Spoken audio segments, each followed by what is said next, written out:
There are places in this world that should never be found. Places that exist between the living and the dead, between memory and madness. Places that breathe, that watch, that wait. This is the story of one such place, and of the family that was foolish enough to call it home. The Mercer family arrived at Hollow Creek House on a Thursday evening in late October.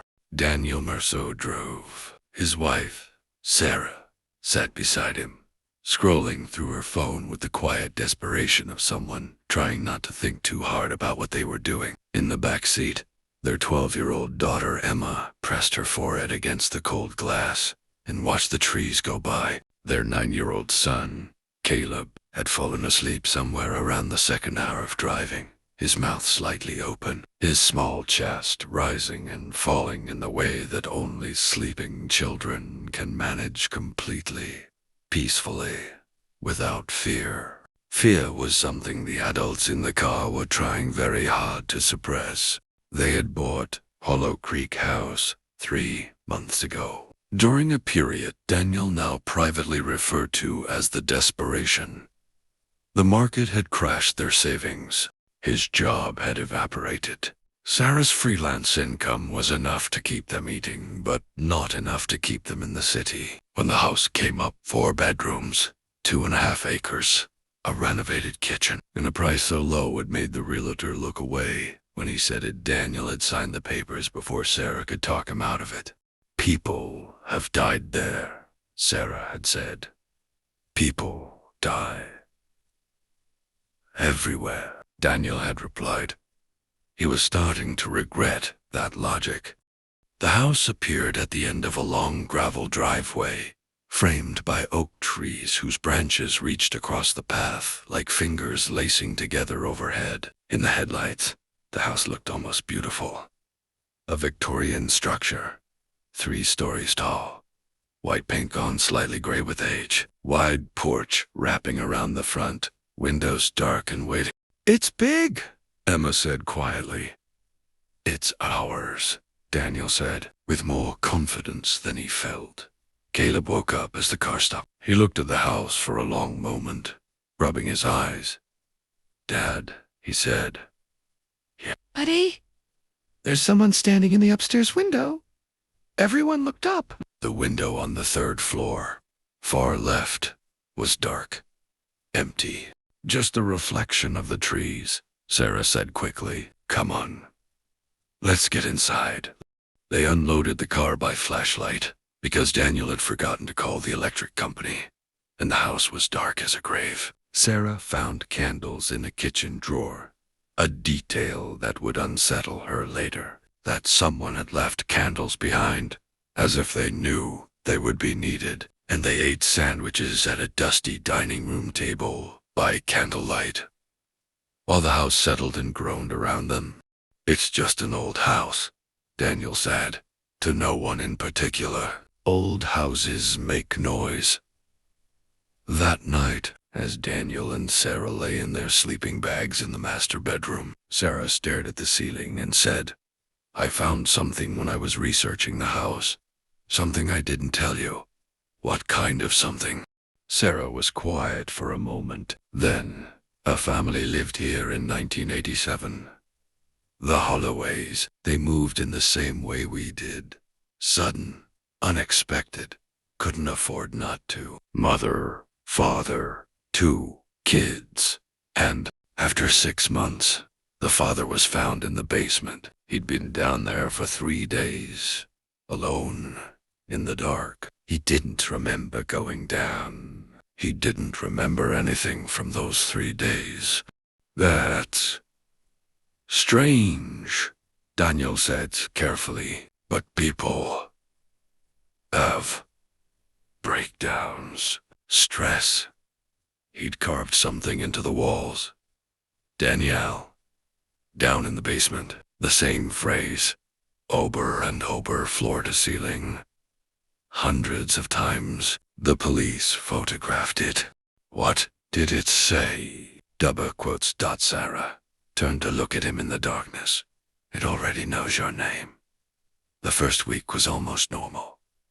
The electricity came on. The kids started at their new school. Daniel set up his home office in what had been a study on the second floor, and Sarah turned the sunroom into her workspace. They bought groceries, argued about furniture, discovered that the kitchen tap had a slow drip that became a faster drip, and called a plumber who never showed up. Normal things, ordinary things. But underneath the ordinary, something else was happening.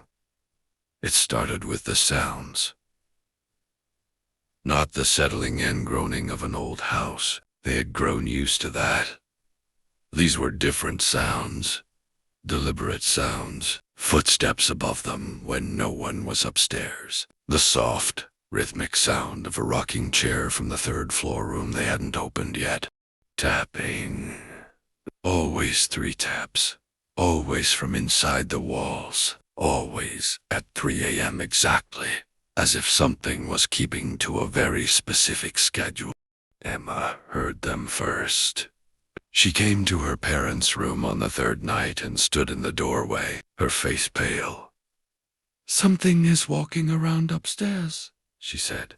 Daniel went up, found nothing, came back down and told Emma it was the house settling. Emma looked at him with the kind of expression that 12-year-olds reserve for when adults are being deliberately stupid, and went back to bed without another word. Then there was what happened with Caleb on the 5th night in Hollow Creek House. Sarah woke at 2 a.m. to find Caleb's bed empty. She found him on the basement stairs. He was standing completely still, both arms at his sides, eyes open but unseeing. She reached for him, and he said, clearly and calmly, in a voice that didn't quite sound like his, "He wants to show us something." Sarah got him back to bed. He remembered nothing in the morning. He ate his cereal and talked about a girl at school and asked if they could get a dog. And Sarah sat across from him and smiled and nodded and felt something cold and certain settling in her chest.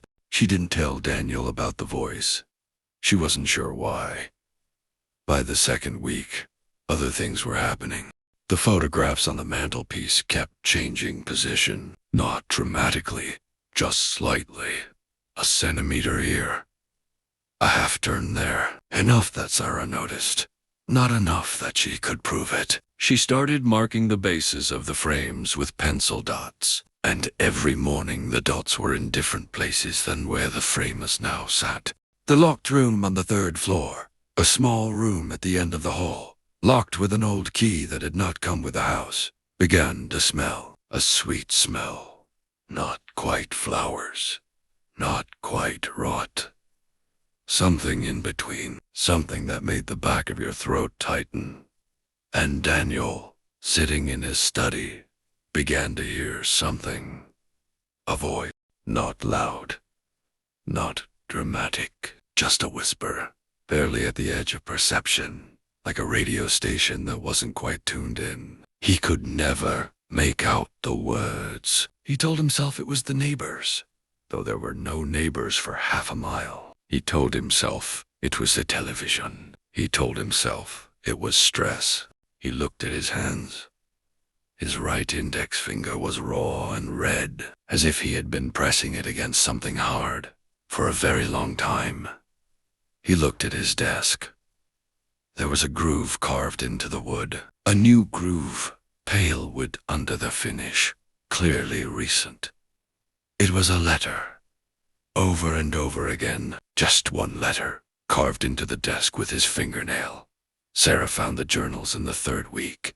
She had been in the attic looking for the source of a smell that had spread from the locked room down to the 2nd floor landing. She hadn't found the smell source, but she had found a box, pushed far back onto the eaves, wrapped in a garbage bag and taped shut with the desperation of someone who wanted to make very sure no one opened it. She opened Italiano. Inside were 12 journals, different handwriting in each one. Different eras. The paper ranged from brittle and yellowed to relatively recent.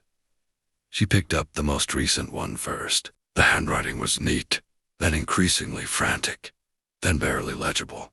It was dated 2019. She read for 4 hours on the attic floor, while the October wind pushed at the roof and the house settled around her, with sounds that no longer seemed coincidental. The journal belonged to a woman named Patricia Cole.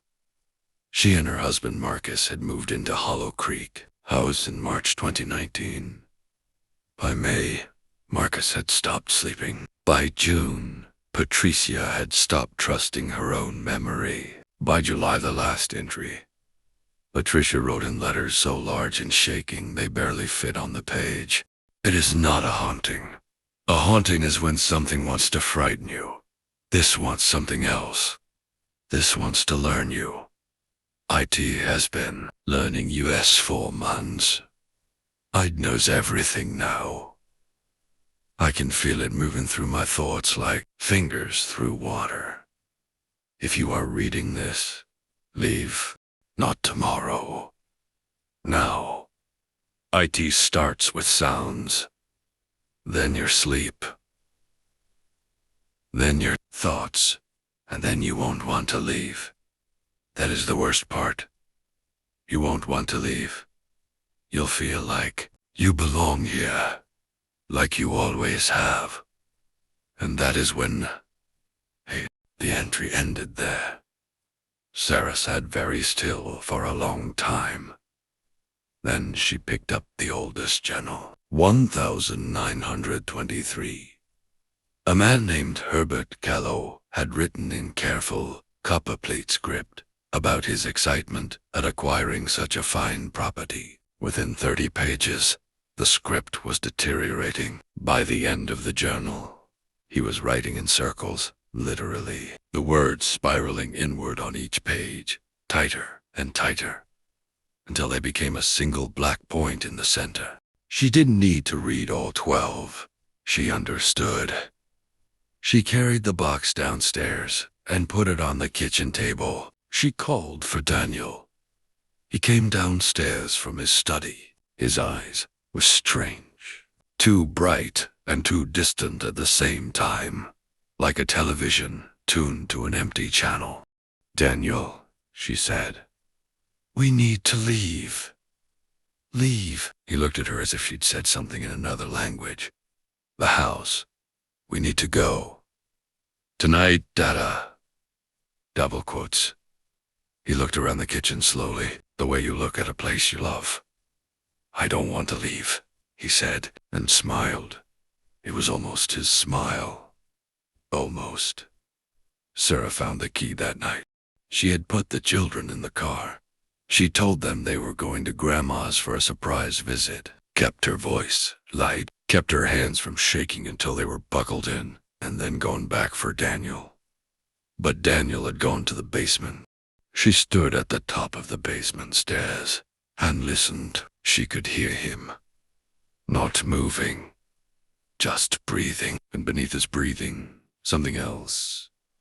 A sound like the house itself inhaling. A deep, slow, rhythmic sound that seemed to come from the walls, from the floor, from the air. She went down. Daniel was standing in the center of the basement. His eyes were closed. His hands were at his sides. He was perfectly still. And yet, she had the overwhelming impression that he was not alone down here, that something was with him, invisible, close, patient. The walls were not marked. She had half expected them to be. Had half expected to find the carvings the police had photographed in 1987. But the walls were clean, which somehow frightened her more, because it meant that what had happened to the Holloway father had been erased, that this house had tidied itself up and prepared itself for the next family. "Daniel." She touched his arm. He was cold through his shirt. His eyes opened. For one awful moment, they were wrong to dark. The pupil expanded until there was almost no iris left, like an animal's eyes in the dark. Then they cleared. "Sarah." He looked confused, frightened. Suddenly, unmistakably himself. "What? How did I get down here?" "We're leaving." she said, and took his hand and pulled. That was when they heard it. From behind the far wall of the basement, a wall they had assumed was solid, structural, came a sound. 3 knocks. Din. Silense. Then 3 more. Not from inside the house, from inside the wall. There's something behind there, Daniel whispered. His voice was shaking and raw, like someone waking from a very deep sleep. I know, Sarah said. I don't care. We're going. What if it's a person? What if someone is Daniel? She squeezed his hand until he looked at her. Whatever is in this house, it is not our problem. We are getting our children and we are driving away from here and we are never coming back. They look at that wall. Then he looked at her, and the thing that frightened her most was that she could see it working on him in real time. The pull, the compulsion, the not quit Daniel thing that had been building in him for 3 weeks, straining toward that wall like a plant toward light. Daniel, look at me. He looked at her. Our kids are in the car. Something shifted in his face. Something human and stubborn and loving pushed through whatever the house had been building inside him, and he grabbed her hand and they ran up the basement stairs, and through the kitchen, and out the front door, and down the porch, steps and across the gravel driveway to where the car sat running. Emma and Caleb in the back watching with wide eyes. Sarah drove. Daniel sat in the passenger seat with his head in his hands. They were at the end of the driveway when Emma said quietly, Dad, look, every window in the house was lit. Not with electric light, with something softer, yellower, older. Every single window, including the locked room on the 3rd floor, blazing with that horrible warm light. And in the upstairs window, the one Caleb had pointed to on their very first night, a silhouette standing, watching, a shape that was almost a person, but not quite. Daniel made a sound that was not quite a word, and Sarah put the car in drive and pulled out onto the road and did not look in the rearview mirror, not once. Not even when Caleb said it swaying in a very small voice. She kept driving. Daniel made a sound that was not quite a word, and Sarah put the car in drive and pulled out onto the road and did not look in the rearview mirror. Not once. Not even when Caleb said it swaying in a very small voice. She kept driving. They drove for hours without stopping. They checked into a motel somewhere in the middle of nowhere, and the children fell asleep almost immediately, and Sarah sat at the small desk under the yellow lamp, and Daniel sat on the edge of the bed, and they stayed like that for a long time without speaking. Then Daniel said, I remember things. What kind of things? From the study. All those hours I lost, I remember now. He pressed his hands together. It wasn't lost time, Sarah. I was doing something. I was listening to it, learning it the way you learn a language. It was teaching me. Teaching you what? He was quiet for a long time. How to call it, he said at last. It wanted me to learn how to call it, to say its name, so it could. He stopped. So it could what? So it could follow us. He looked at her with red, exhausted eyes. That's what it does.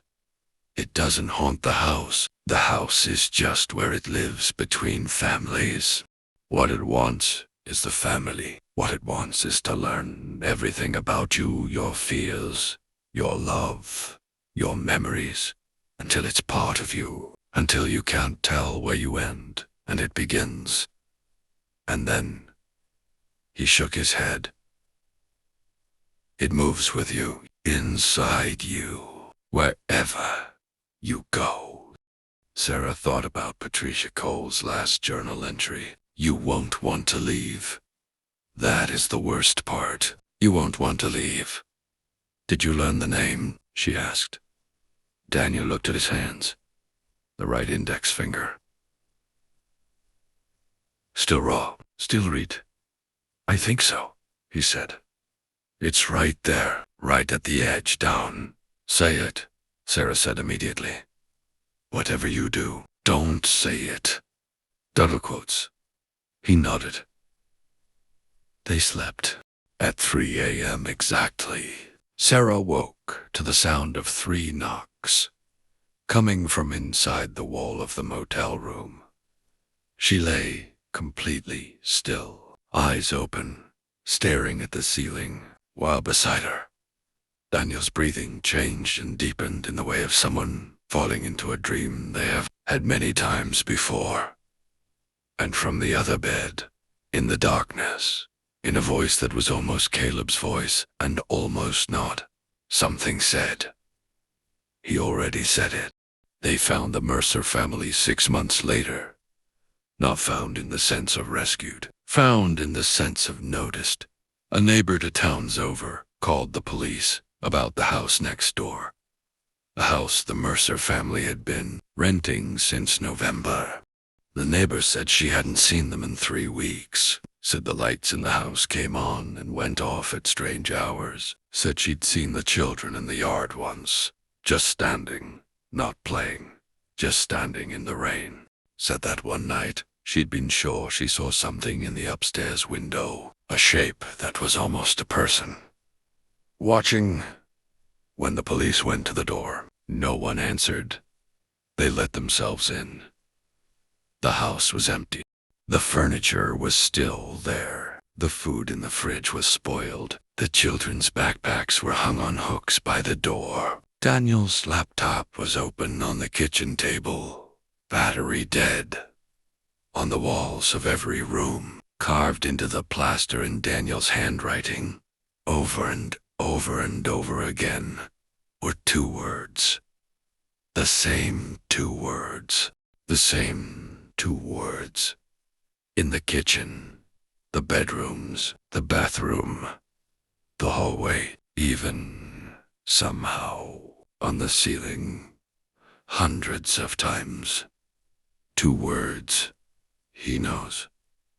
The house at Hollow Creek was listed for sale again the following spring. The price was remarkably low. The price was remarkably low. The realtor looked away when he said it.